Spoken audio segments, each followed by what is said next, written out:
Welcome to Brutal, the MMA podcast. Today we're going to be going over the UFC main card from UFC Charlotte, a little bit about ourselves, if you want to hear it, and also the next event coming up, which is pretty bad, but we'll do it anyways because we're dedicated or something like that. All right, swing it to Kaitlin.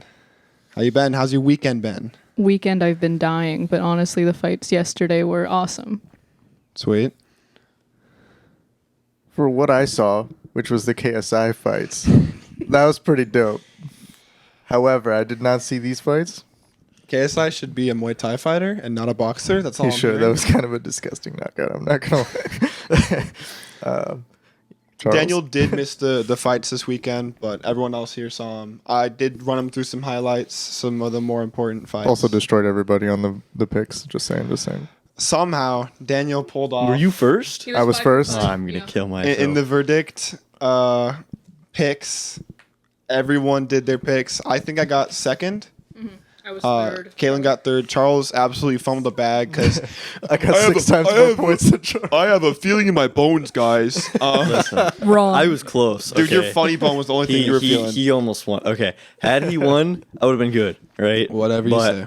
I only got, out of everything, 500 XP, which is as much as I put into it. I think I got 2.7 grand. How much did you get? I got like 3,000. Yeah. Uh-huh. Yeah. Daniel came up on top. I mean, I you think did this change has- your Tim Means pick, which I don't did. respect, but that's okay. I changed my finishes. You left me out All to I need to dry, do, brother. I need to get 2 wins. I need to get 2 first places in a row, and then our first. And I catch up. Not going to happen. It's going to happen. I'm It's a big keeping if that there, buddy. lead nice and beautifully. Sure. Yeah, well, right. fights were good this weekend. Fights were Fights were absolutely pretty well. amazing. They did pretty well. It was one of those cards that you look at on paper and you're like, this is actually better than the last pay-per-view. And it fucking was. It showed up, and it was a really exciting evening. Prelim started at morning. 8:30 a.m. It was for like the us. afternoon, And yeah. then, I mean, the main card started at 12, so a little bit afternoon. But I lost my voice halfway through the day. So you can tell how much I enjoyed those. He was definitely screaming the whole time. Yeah. How was your weekend, Charles? Good. Just basically getting no sleep, but I watched the fights, which was fun. Why are you not sleeping? Are these hoes keeping you up at night? No.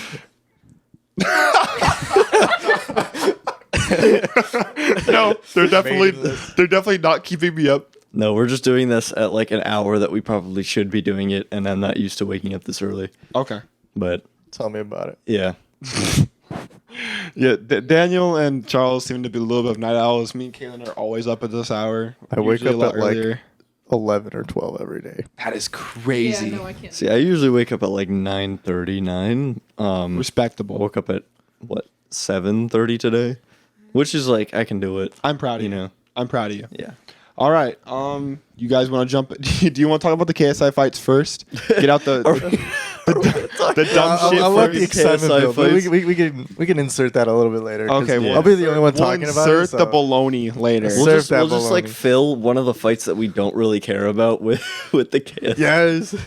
Yes. So okay, we can do that. We can do that. Beginning of the prelims. Well, yeah, beginning of the prelims. All right, we're gonna rapid fire go through these prelims, and then after that, maybe the KSI fights. Yeah. But Just because I think only Can I you two, start? these two. you can saw start.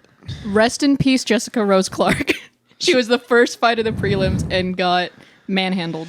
She's I was so 11 and sad 9 now, and You she guys should were so hype retire. about her last Because she was beautiful. She's not very It's good. just because she's beautiful. She got her face smashed, and she got But choked she's out. still beautiful afterwards. She's I still don't know about beautiful that. to me. Very I'm feeling a beautiful little to bit me. different. She's very gorgeous to me. All right. Okay. Right after that, I mean, Jessica Rose Clark didn't show up, didn't perform, and she got choked out. Third round. Great debut for Lisboa. I mean, she did everything she needed to and got her out of there. Next fight. Respect to Brian Battle. Amazing. What are y'all doing over there? Schizophrenics. Gabe Green not representing the Gabes very well today, I must say. Unfortunate, yeah. Being a Gabe myself, definitely took that L. I said Brian Battle would win. I'm glad he won. Gabe Green came in there super disrespectful of Brian Battle's power. Just started swinging wildly. got caught, got put out of there. 13-second knockout for Brian Battle. Damn, I didn't even get to see that one. It was brutal. Yeah, it was great. I'll show you the highlight up there in a little bit. Okay. That was a really fun matchup. Because the other fighter, you said Gabe, he came in running at him, like throwing flurries of punches. He Battle got up against the cage and swung a straight right, dropped him. Yeah, Really? he got That's caught pretty nice. to begin the round when Gabe Green pressured. Probably wasn't expecting it, as I didn't either. Brian Battle doesn't look very assuming, but he's definitely got power in those fucking hands. So he rolled with a few punches, saw his opening, cracked the right hand, put him out of there. Out cold. He followed it up with some punches, which were not very necessary. But you know what? It just went limp and kept punching. Yeah, it definitely looked good. We're gonna gloss over Kim and Boom. That was Chick fight. The commission absolutely fumbled the bag on that one. It was a okay fight. There was like 10 fouls throughout the fight though, and Boom quit on the corner basically because there was a foul. eye poke. It was something irrelevant. Knee to the head. Oh, it was grounded knee, and it barely glanced off her, and she acted like she had a concussion, which we never know how the fighters are feeling, so can't really front on her there. I mean, Because I was gonna say, I remember it was something she was talking to the doctor about the eye, and then they gave her, I think, 2.5 minutes. just a disappointing fight. 2.5 minutes. It was 2.5 minutes, Wow. and then they called the fight, and then the judges had. There was a weird situation where they're saying the judges were recounting the scores. So it was this really weird thing where there was about a 10-minute break where they were just waiting for the decision, and they gave it to Boom even though Kim won both rounds. But Kim did get a point taken from her. So it was just a shit show. That was the dumbest fight I've seen in a long time, and they need to have more MMA events in general in Charlotte so that commission knows what they're doing when it comes to fighting. Because that commission they were fumbling around. They're like, oh, we don't know what to do, and it's annoying. So like, what instigates a recount? Like, Nothing. There's You're not never. supposed to. this is like just like a normal thing. I mean, I'm assuming. Any No, recount this would has be never abnormal. happened. This has never happened. That's Never been a ridiculous. recount. There's never been a recount. It was a really weird situation. They were talking about having to re-look at the judges' scorecards, or they weren't written out yet because they had to judge 3 rounds, but there's only been 2 rounds that have been gone, and then the 3rd round was like kind of like a complete weird toss-up because of the knee. So they were judging all 3 rounds when they should have been judging 2, and it was just a shit show. But I wanted to gloss over that because it was a dumb fucking fight, and it should never happen again. Should have been the KSI fight. Yeah, want to talk about the KSI? Yes. All right. Okay. So the actual KSI fight wasn't the craziest fight. But What was the real craziest quick, fight? The craziest fight, it was this dude named Virus, I don't know, versus DK Money. All right. Dumb names. But listen, hear me out. Okay, this was an absolute mad dog fight, okay? Both of them were going ham on each other. Okay. Absolute ham sicko mode. These aren't professional boxers, right? These are like amateur YouTube boxers, right? This isn't like anything you would expect to be crazy. But man, they were wailing on each other. Absolutely wailing. But they were getting these combos in, right? Putting them up into the corner, nailing them in the face, nailing them in the chest. And each one got their own like shots, right? Like they kept coming back, like one after the other.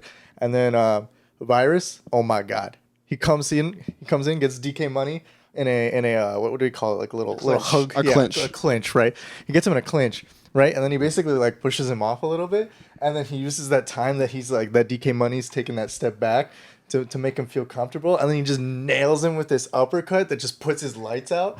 And as he's falling, he like nails him with like another like. I love the ones where they're already falling in the air and catch another punch Dude, on the it. slow-mo made him look like a gummy worm falling to the ground. It was disgusting. I love the comparison. Oh my God. That's Oh my God. interesting. That was That's gotta be the absolutely first crazy. like actually interesting YouTuber fight I've heard of in a while. Yeah, It was I so don't good. watch him, but I wanted to see Salt Poppy win just because I think he's the funniest TikToker on the planet. That dude does the Yeah, he in just place runs, running yeah. and does the Riz face. Give me your best Riz face, Charles. oh no, on the spot. On the Fuck. spot. See, I can't usually. That's beautiful. That's beautiful. Okay, Minecraft Steve. Let's get into the next fight. We'll go back into KSI in a minute. Douglas Silva de Andrade, amazing showing from this man. It was really great to see Cody Stamann get his hopes and dreams crushed in front of a home crowd. Cody Stamann is a crybaby little girl, and I hate his attitude. There was, at the beginning of the fight, Douglas Silva de Andrade was pushing Cody Stamann off of him, right? Correct? And in the act of pushing someone off of you, you take your legs and you put it on the surface closest to you and you push off, right? And his foot happened to be on his face. But the thing is, he had it on his face like this. He wasn't pushing yet. And as Cody Stamann was moving in, he pushed off of his face. He did not up kick. There's a difference between an up kick and a push off. Cody Stamann looks at the ref and he's throwing his hands up. What the hell, man? Like an idiot. Mm-hmm. And the referee stops it for a moment, asks if he's good, and he's good, obviously. But Cody Stamann wants him to take a point so he gets the round. So he's still whining about it, and the ref starts the action up back like he should. And Douglas puts the fucking fire on. Body shots, head shots, made it a fun contest.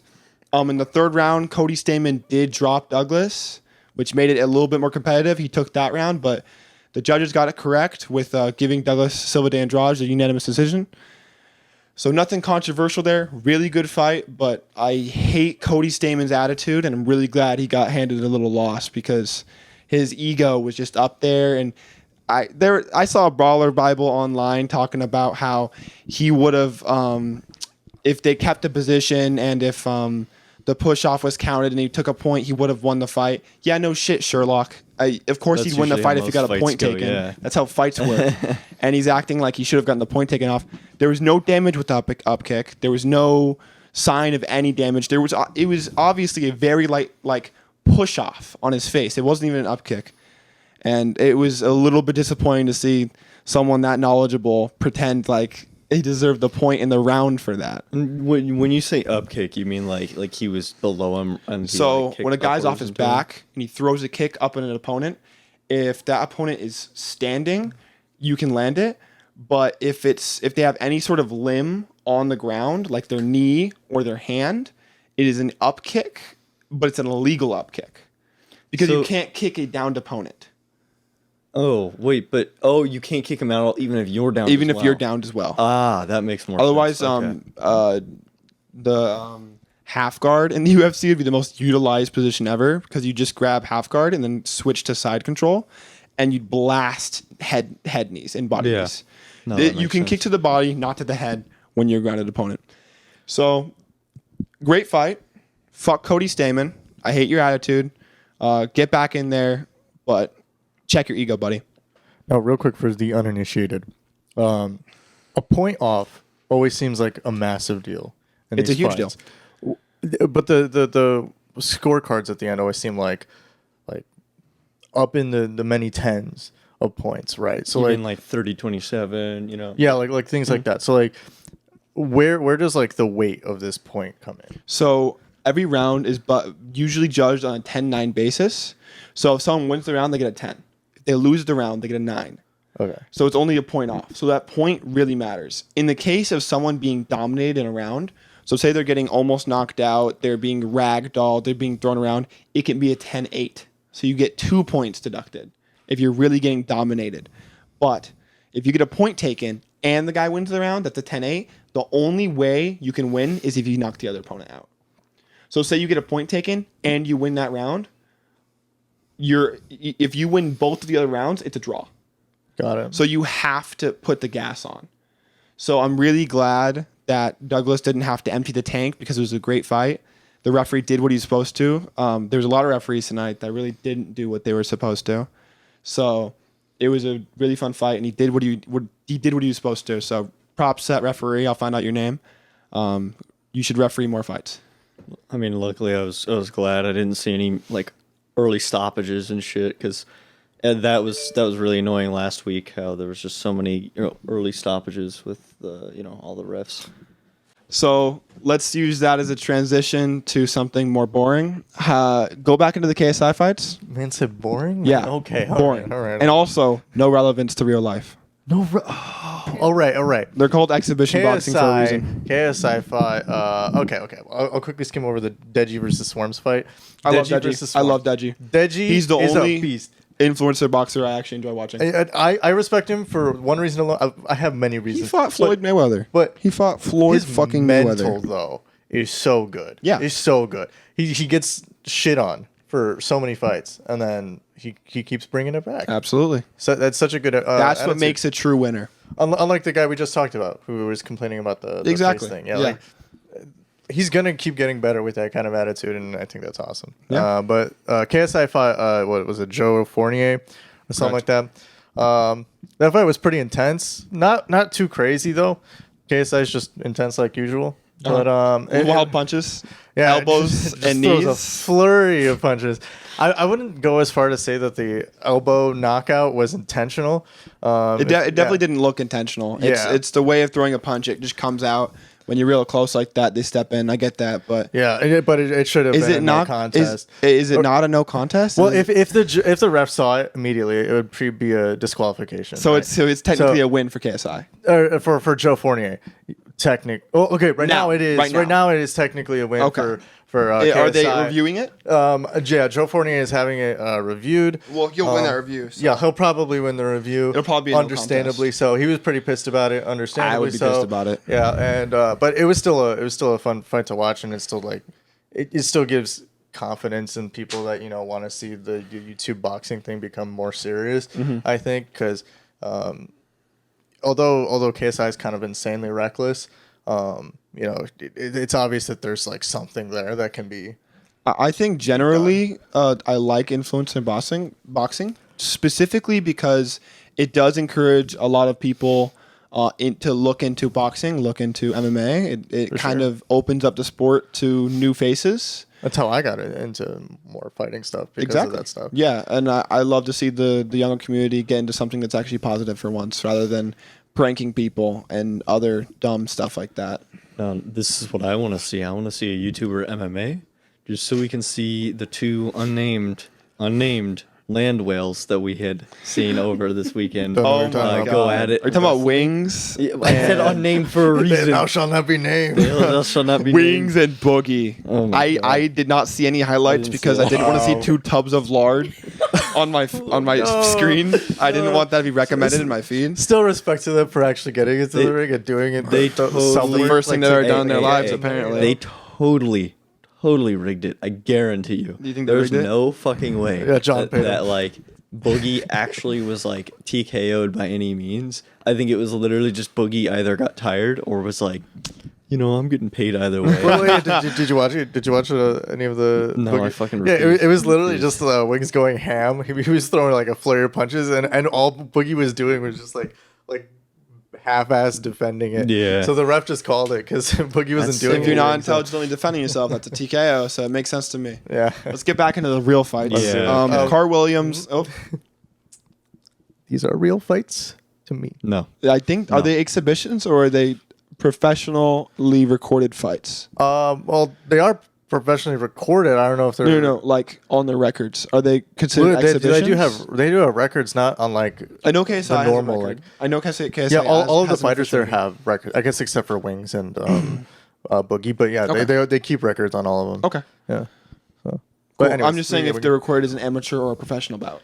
that I'm not specifically sure. Okay. Especially with the KSI one being like YouTuber versus an actual boxer. I I'm not believe sure. so. For example, right? Logan Paul has an official record. He's 0-1 because he lost to like Floyd. I'm pretty Right. sure because I don't think that was an exhibition technically. But and then who's the guy who fought KSI? I know Jake Paul has an official record.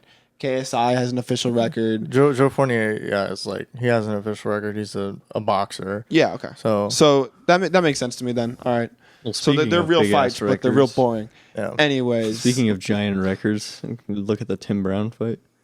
Or the Brown Tim Brown. I don't know why I Tim called him Brown here. Bro. Tim Brown Suck sounds the most my- boring fight. No, I want to gloss over Carl Williams just before that. Okay. Carl Williams, Chase Sherman, good heavyweight fight. They actually show decent technique. Chase Sherman needs to figure out when to put the gas pedal on, and the judges need to learn how to score a fucking fight, because if you didn't have Chase Sherman winning that second round, I don't know what the fuck you were watching. And those judges were twiddling their fucking thumbs, playing Clash of Clans on their phone in between rounds, because that was ridiculous.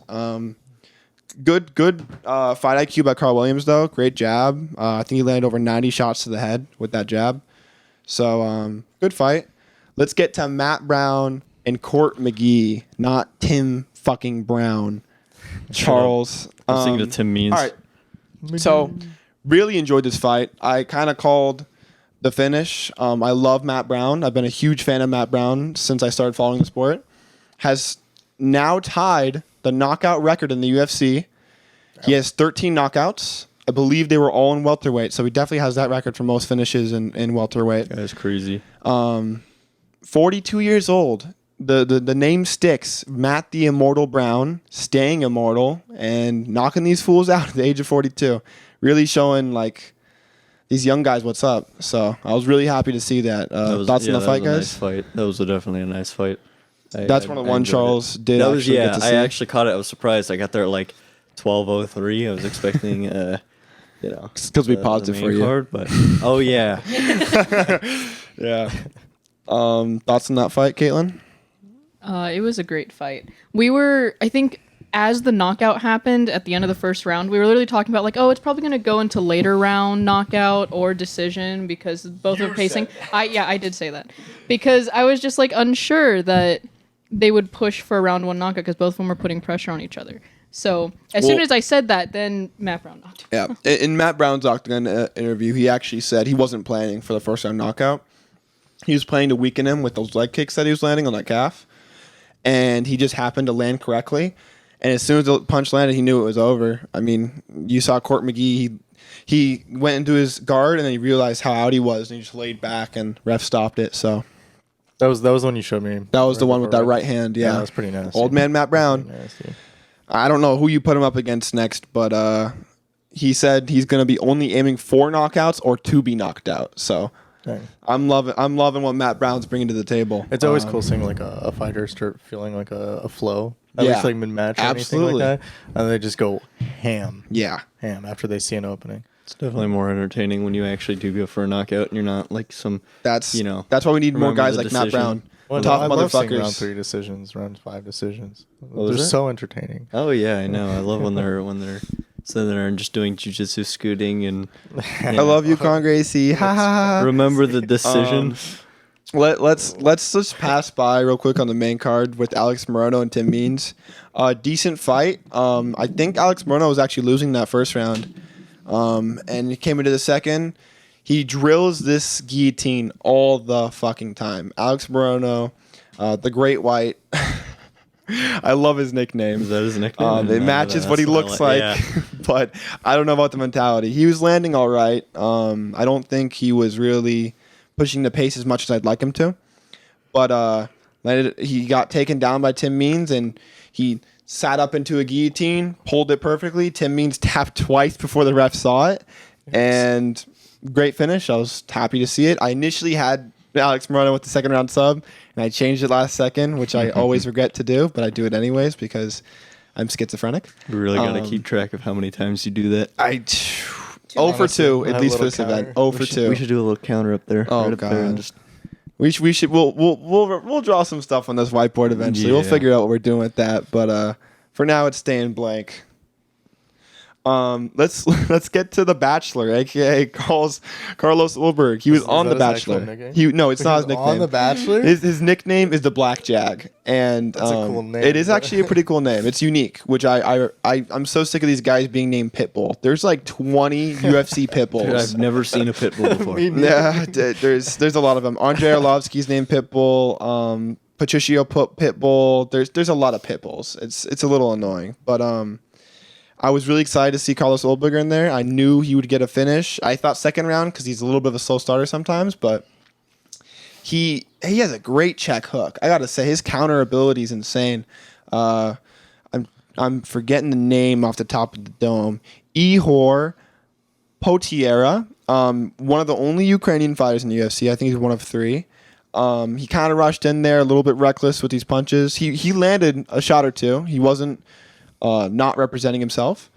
And when he rushed in, Carlos Olberg hit this really good lead check hook off the side of the dome and then just jumped on him. And then it's kind of funny.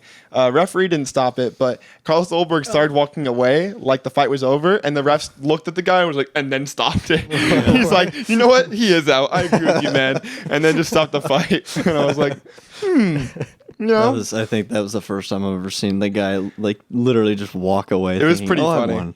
He actually, like, when he realized it wasn't over, he looked back, and the ref was like, don't finish him, man. I think he's had enough. Wait. Hold up. Wait a minute. Wait a minute. All right. That was a really good fight. I want to see Carlos Olberg in the top 15 now. He's had 4 straight finishes, and I think there's one decision in there, but 4 straight wins regardless, and I think he's ready for a top 15 challenge. Ian Gary, the future, and it looks like it because he fought Daniel Rodriguez. We're not in Chrome Land yet, Skidway. All right. Daniel Rodriguez, I mean, I saw this coming. Ian Gary actually called the shot before it landed. He said, I'm gonna hit him with that right high kick, and he's not gonna enjoy it, and that's what he did. He battered the body. He kept throwing body kicks to the side of his rib cage. Daniel Rodriguez couldn't take it. Started dropping that elbow when that kick came up. Ian threw it up high, landed high, and then followed him for the finish. And the referee had no choice but to stop it. I love the way he talks. Love the way he walks. Ian Gary, the future. Yeah, that was my first time seeing him fight, and pretty entertaining. Wasn't bad at all. So I honestly, round 1 stuff, I like it, especially like this when it at least went on a couple minutes. You know. Yeah. Like a 13-second finish is like kind of boring. It's but like it's not. It's super entertaining. it's cool for the to first see, 13 but then you're seconds. like, yeah. It's But like, then you have about a 20 to 25 minute break in between fights, and you're sitting on your phone. It's We're a little watching the bit boring KSA fight. sometimes. Huh? Or watching the KSA fight because it was happening at the same time. That's what I'm doing during the KSI fight. All right, sleeping. Thoughts on that fight, Kaitlin? I think you enjoyed that one.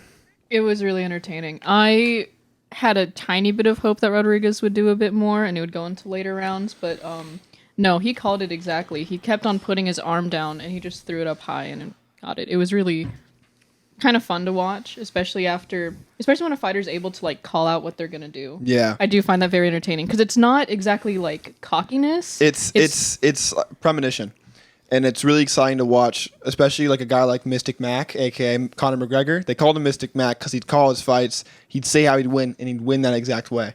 So it's good to see Mystic Machado getting it in there. Ian Gary, he's going through a marriage, so it's Gary Gary Machado apparently with his double last name. So This was pretty cool.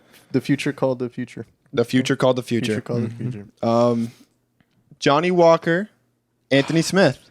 I was so sad. Me too. Johnny Walker did what he was This is supposed one I to. got wrong. Blasted the leg kicks. He played smarter than I thought he would. He was wild in the first, kind of jumped up with the lead there. Second round you could give to Smith, but I gave to Walker. It was a really close round. And then the third round was Walker once again. I think Walker could have done a lot more, but it's one of those things like he was already so injured and out of there. There was no reason to chase a knockout, so I kind of respect him for that in a way. But I thought it was a really fun fight, but there was a little bit of breaks in between that I could hear the crowd getting restless, and I may have wanted a little bit more volume in there. But I was hoping for at least some sort of jiu-jitsu or something because, I there picked was Anthony Smith. only one two. There was like 2 or 3 takedowns attempted by Anthony Smith. Yeah, but he it landed the was- first one. Anthony Smith. I think it's time for him to start hanging up the gloves. I've never seen a version of Anthony Smith that slow before, and his overhand connects, but that's the only weapon it seems like he has right now. I think he has a very high fight IQ, but he got really mollywopped to begin that first and second rounds. So it's one of those things like he's a little bit older. He's starting to do some things in between camp that might not be best for him, and might be time to hang up the gloves or something like that. Veteran of the sport, I'd hate to see him go, but it might be time. This dude's got a lot of fights. I'm looking at it now. Yeah, that was his 54th fight, if I'm correct. Yeah, That's crazy. it's crazy. Yeah. And Anthony Smith's been in the sport, a respected legend for. Wait, how old is he? I think Anthony Smith is about 36. Wow. That's crazy because he's got. Can I get a fact check on that, Danielle? Oh, yeah. Let's see it. The age of Anthony Lionheart Smith. 34. He's 34. years Wow, old. younger than I thought. Respect though. That's a lot of Hopefully, fights. if he doesn't bounce back in the next tough fight, I believe it's time to hang up the gloves. But a guy like Johnny Walker is a huge challenge, so I understand why he did wilt under the pressure. I think a lot of people would. Do you think that's where Smith's head is at too? That he would want to hang up those gloves? He posted something about thank you for following my career. So it sounds like he's hinting towards a retirement. And he also said on Michael Bisping's podcast, Believe You Me, he mentioned that if he loses against a guy like Johnny Walker, he knows he's not elite anymore. So I think it's maybe a little bit of a moment of realization for him, or maybe it lights a fire under his ass and he really gets in it in the next one. But I'd like to see one more good fight because it was still entertaining. He still did great Absolutely. the whole time. And yeah, I mean, generally, I think another fight would be nice just to see maybe, get one last fight just squeezed in there. yeah, But maybe not. Sounds plausible. Sounds good to me. Let's move on to the main event. Jailton Almeida did exactly what I thought he would. I think he did what everyone thought he would. He fucking dominated. Yeah. He the Khabib of heavyweight. Absolutely insane double leg takedowns, amazing pressure. Once he gets on top of you, you're not getting up. You will wait there until the end of the round, and he will smother you, and he will put you out. It was a solid And if takedown. you don't get up, as soon as it happened, it's yeah. over. So I changed my pick from submission to ground and pound TKO, and it was obviously a submission. So I'm 0 for 2. That's 0 for twice. 2 on that. I need to stop changing my picks. I need to trust my gut because my gut. I was praying Rozenstruik would win because I needed the XP to get in front of all these guys because I didn't get a single finish right. I only got 2 fights right, like 2 people, but I didn't get a single finish. I was struggling. That's I how tried when putting you on trust your Rozenstruik, bones but- and have dreams about who's going to win fights. Listen, I didn't have any dreams weirdo. about Vince felt it in Rozenstruik his winning. I bones. just needed to put it for the win, but unfortunate. Yeah. You Yeah. did But basically exactly what we thought. Rozenstruik tried its best. I think Rozenstruik, I think in his camp, it seems like he kind of, instead of working super hard on getting up, he worked really hard on being comfortable, being on the bottom, and working off the bottom. I think it's a bad way to approach Jailton. I think Durenzo should have put the pressure on to start and immediately went for a knockout because that's the only way you're getting Jailton out of here because Jailton will be skirting the outside and shoot extremely athletic double legs to get you on the fucking floor. That was and he one will of the smother only you. double legs I've seen where they actually the person locks their hands behind the knees and Yep. just squeezes it in. Yeah. Because normally they basically end up just cupping both legs. They and usually going cup for both it. legs or they Yeah. get under the ass. But the best place you can go is It's the just knees. knees, and he just locked hands, and He gets real low, you and just see usually there's nothing Rozenstruik could do. He just folded right over, and that was basically it. It's true. Now you said working from the ground up is probably not the best approach against Jailton, right? Say it one more time. No, working from the ground is not. The Yeah, best you don't want to for- be on the against ground Jailton. with Jailton Almeida. Do you Jailton think- Almeida will smother you. Do you think that strat for Rozenstruik would have worked had it been another fighter? No. Okay. No one So can just last. tech generally. that No would not one be in the good. heavyweight division will ever last with Jailton Almeida, in my opinion. Not John Jones. Not you know what? I can give props to Tom Aspinall and Curtis Blades. Those guys are amazing wrestlers, amazing jiu-jitsu artists, and they're heavyweights. So I want to see Jailton tested against one of those guys soon. You put him against my boy Tom, and I mean, I don't know what happens, honestly, because Tom Aspinall is an absolute savage of a heavyweight, and he's coming back from surgery. He got injured in his last fight against Curtis Blades. I don't know where Curtis Blades goes from here, by the way, in the heavyweight division. I want to see him against someone good again, but that loss against Sergey Pavlovich, he got knocked out in the first round, and I don't see where he goes from there. But back to the topic of the main event. Jailton did what he needed to and got him out of there in the first, choked the life out of him, and did what he was supposed to. Danced his ass off when the fight ended. Good vibes overall. Honestly, Jailton, I think, was probably the most fluid and quick heavyweight I've seen, like, probably ever. Yeah. Normally when I see a heavyweight fight, they're both fucking big, slow, big monsters just fucking fighting it out. And, like, you don't see someone as, athletic, I guess you could say. Jailton is special. As Dana White said, he's special. He really is. He's a special kid. He's out here to be something different, and that's what he's going to do. I think he's a problem for anyone in the heavyweight division. And I think if you put him in there with John Jones, I think John Jones has problems with him. John Jones wants out of the sport, by the way. He keeps talking about retirement. He wants to fight old man, 43-year-old Stipe Miocic for some reason. Real annoying to see, by the way. I think they should just get it on with John Jones and Sergey Pavlovich already, because I'm sick of this merry-go-round bullshit with John Jones. John Coke Jones needs to get his shit in order. John Coke Jones. John Jones Jameson. Any objections, thoughts on the main card for that event? No, not at all. Yeah, it was overall, I think, just a really good main card. Really good. It was nice, especially compared to a non-pay-per-view card. That was a really good card. I really enjoyed it. Yeah, from the sound of it sounded like a really good card. What, the KSI card? Oh, I'm kidding. It seemed like a good card. Yeah. Like from what you just showed me, I saw a little clip of them. What, Matt Brown fight, right? Yep. Oh yeah, that was pretty hype. So if everything was like that, which it seems like it kind of was, minus the knockout part for all of them, that's pretty awesome. All right. Last week sucked. Last week's fights today, for a pay-per-view. I'm hoping next week is going to be a little better than that, than last week's at least. It won't. No. And we're going to go over that. Yeah. We're just going to gloss over these. We got Carlos Ferreira. He's all right versus Michael Johnson. I do love Michael Johnson. He's one of the only guys who goes toe-to-toe with any lightweight out there. He's fought Justin Gaethje. He's fought Khabib. He's fought a lot of the great lightweights, and I'm really glad to see him back in there. I think Michael Johnson is really one of those guys who just he's ageless. He can go out there and put hands on you. I mean, his record is not very good, but it's real funny because there's a meme going around where if he's fighting some of the greatest lightweights, he's like a god. He's just unbeatable. He just throws these huge, heavy hands that just catches people. But he's fighting some bum that no one's ever heard of, and he gets caught and gets knocked out.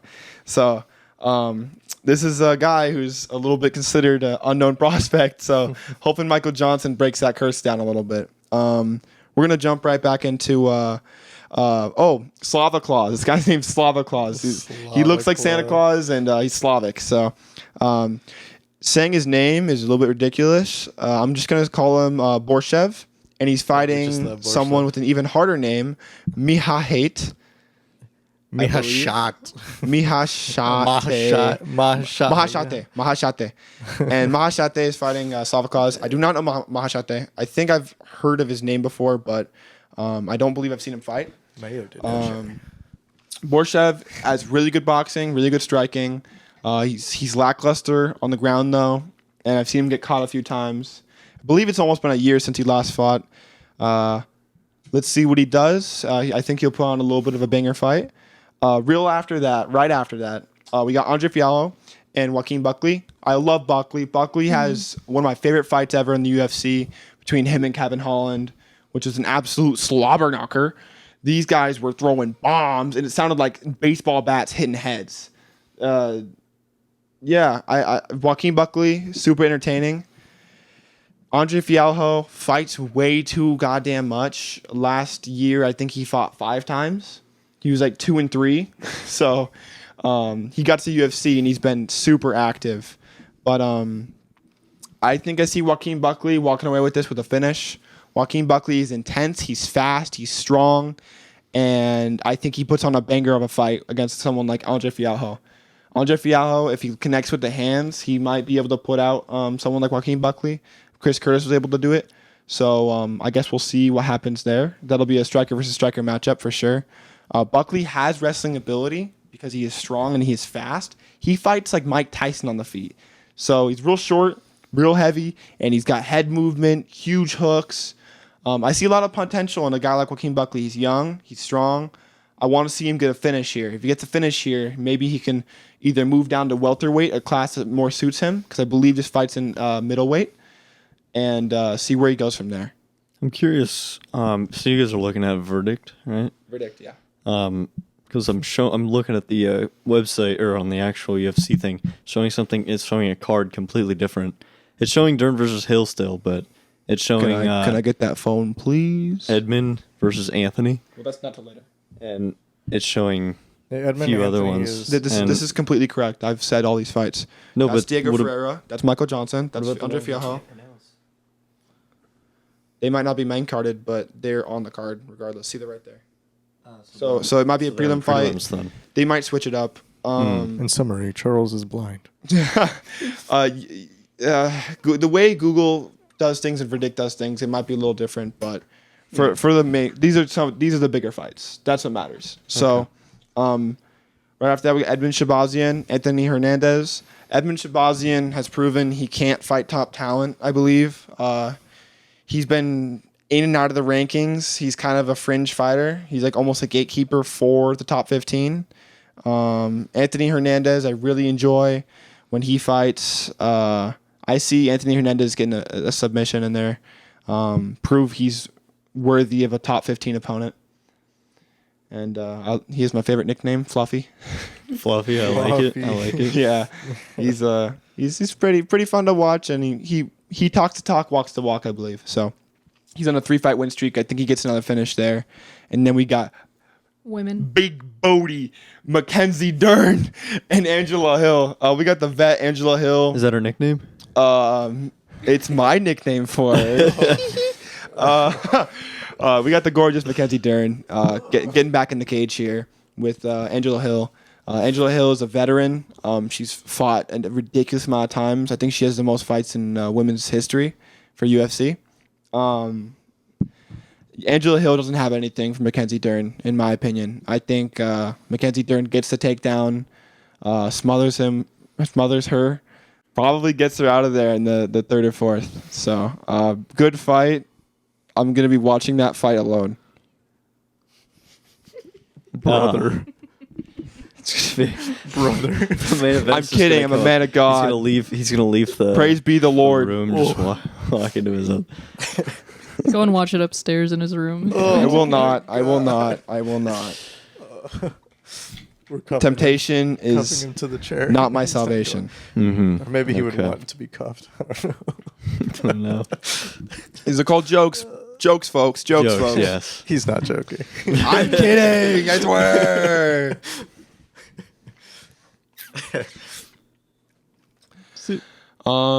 So we think there's no potential for this to be a great card.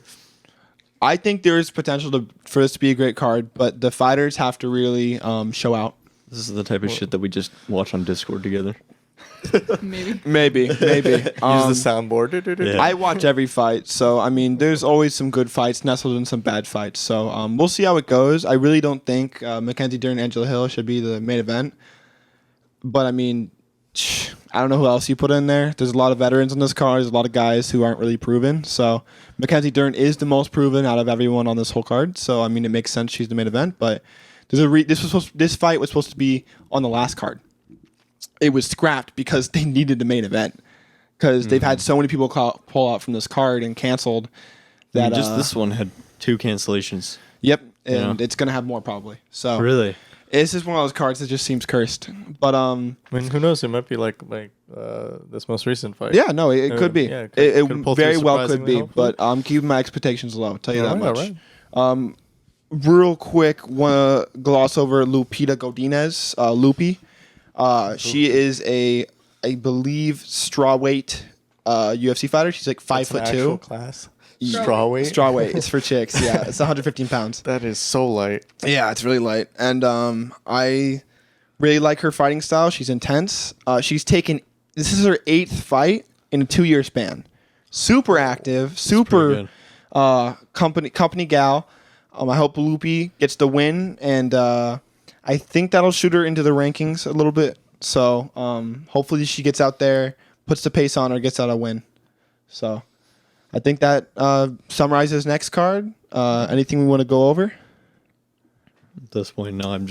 I have to hope and pray that it's actually entertaining and it's not just us sitting there like snoozing at all. You know, It's not. The picks It's will be good. They're coming I from your promise it'll be better than a PFL event. okay. That's at least good. Yeah. That's not a super high standard, but it'll be better than a got to PFL. see. Did the PFL fix their No, issues? I've watched PFL. Oh, since. PFL was the one with the awkward breaks and like the Yes. okay. Yeah. So that was It hasn't gotten better. it hasn't gotten better. Their I- gaps are still there. It is. Really? It's, I enjoy the God. fighters in the PFL, but I'm yet to really see an amazing fight. The only one I've seen that's worthwhile watching was Marlon Moraes versus Brendan Loggain, and that's because Loggain puts these leg kicks out there that are just like baseball bats. So, I'd say that's a wrap up to the podcast. Happy Mother's Day. Happy Mother's Oh, yeah. Day. And happy birthday to Happy this birthday man to over Gabe, here. Yeah. What a god. What Yeah, a guy. 21. 21. And it means fuck all. So that's cool.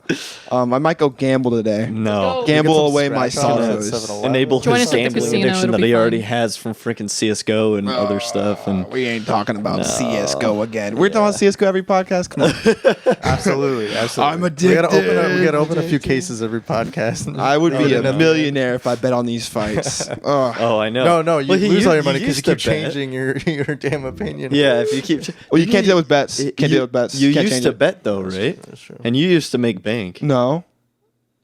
I mean, in game. In right? game, I In used game, to. in I game, used to yeah. gamble a lot in game. Hypothetically. In game. All this- Hypothetically, I would have Hypothetically, gambled and I man. would have made like quite a few dollars. And I never went Just a few, negative. not a an lot. indiscriminate amount of money. Yeah, but I'm 21 now, and I'm gonna go move to Vegas, and I'll never see you again. And I'm gonna become a loan shark. You're just gonna just beg on the street for money, And then take I that can money really straight to the say, casino.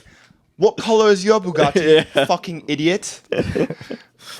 Oh my With god! your success rate, I think you'll only have a Hot Wheels Bugatti, my guy. Oh man, no. come on. All right. Thanks for believing in me, Daniel. Anytime, man. Yeah. And we didn't get any questions in the comments below, so if you all want to drop some questions, suggestions, or comments, feel free to. Yeah, please give some suggestions and stuff because as you can tell, we are, Constructive criticism, Constructive, hate, hopefully. all of it. I love it. So yeah. Please. throw something in the comments. Let us know how you feel, and we'll catch you in the next one.